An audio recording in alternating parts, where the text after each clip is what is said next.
বয়স মাত্র ২৬, দেখতে অপূর্ব সুন্দরী, গায়ের রং গোধূলির মতো স্নিগ্ধ, চোখ দুটি দিঘির জলের মতো শান্ত, পরনে সাদা শাড়ি, সাদা ব্লাউজ, চুল বাঁধা, মুখে কোনো প্রসাধনের চিহ্ন নেই, কিন্তু তার গায়ের জ্যোতি দেবীর মতো উজ্জ্বল। ৫ বছর আগে স্বামী মারা গিয়েছে, নেই কোনো সংসার, নেই কোনো আত্মীয় স্বজন, আছে শুধু নিজের অপরূপ সৌন্দর্য আর মনে একরাশ কৃষ্ণপ্রেম। সে প্রতিদিন ভোরবেলা উঠে মন্দিরে যায়, মন্দির পরিষ্কার করে, গঙ্গাজল ছেটায়, ফুল তোলে, কৃষ্ণের পায়ে তুলসী পাতা অর্পণ। গ্রামের লোক তার পিছনে ফিসফাস করতে থাকে, বলে এই সৌন্দর্য নিয়ে সে কি কৃষ্ণের সাথে খেলছে? সে তো বিধবা, সে কেন মন্দিরে আসছে? বৈদেহী সব কিছু শোনে আর কৃষ্ণের কাছে হাত জোর করে বলে, কেউ না জানুক, তুমি তো জানো কৃষ্ণ আমি কে, আমি কি, আর কারো জানার দরকার নেই। ঝুলনের উৎসব শুরু হয়েছে, সারা গ্রামে সাজ সাজ রব, সারা দিকে কৃষ্ণের নামগান, চারিদিকে কীর্তন হচ্ছে, গ্রাম উৎসব আয়োজনে মাতোয়ারা। তার মধ্যে বৈদেহী এক কোণে বসে আছে, তার চোখে জল। সে কৃষ্ণের সামনে হাত জোর করে বলছে, হে কৃষ্ণ, আমার মৃত্যুর পর আমাকে যেন কেউ স্পর্শ না করে, তুমি ছাড়া একমাত্র তুমিই জানো আমার মনে কতটা প্রেম, কতটা ভক্তি। সে তারপর আর কারোর সাথেই কথা বলে না।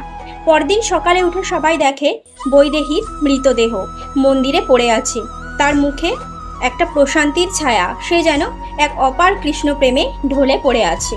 কিন্তু তখনই শুরু হয় সমাজের নিষ্ঠুরতা। সবাই বলে, ও তো বিধবা, ওকে কে দাহ করবে? ওর মৃতদেহ ছুলে তো পাপ হবে, বিধবার মৃতদেহ ছুলে পাপ লাগবে। মন্দিরের পাণ্ডারাও একই কথা বলে যে ও মন্দিরে মরে পড়ে আছে, ওর মৃতদেহ ছোঁয়া পাপ। বৈদেহীর মৃতদেহ এক ঘরের কোণে পড়েই থাকে, কেউ সেখানে হাত লাগায় না। এইভাবেই বেলা গড়িয়ে সন্ধে হয়, সূর্য ডুবে যায়, চাঁদ ওঠে, বাতাসে তুলসী পাতার ঘ্রাণে ভরে ওঠে, মন্দিরের ঘণ্টা বাজে। তখনই সবাই এক দৃশ্য দেখে চমকে যায়। মন্দিরের ভিতর থেকে নেমে আসছে সাদা বস্ত্র পরিহিত এক সুদর্শন যুবক, তার হাতে বাঁশি, কপালে চন্দন, চোখ দুটি দীপ্তির মতো উজ্জ্বল। সে ধীরে ধীরে নেমে এসে বৈদেহীর দেহকে কোলে তুলে নেয়। সবাই তখন চিৎকার করে ওঠে, আরে ও তো ভগবান কৃষ্ণ।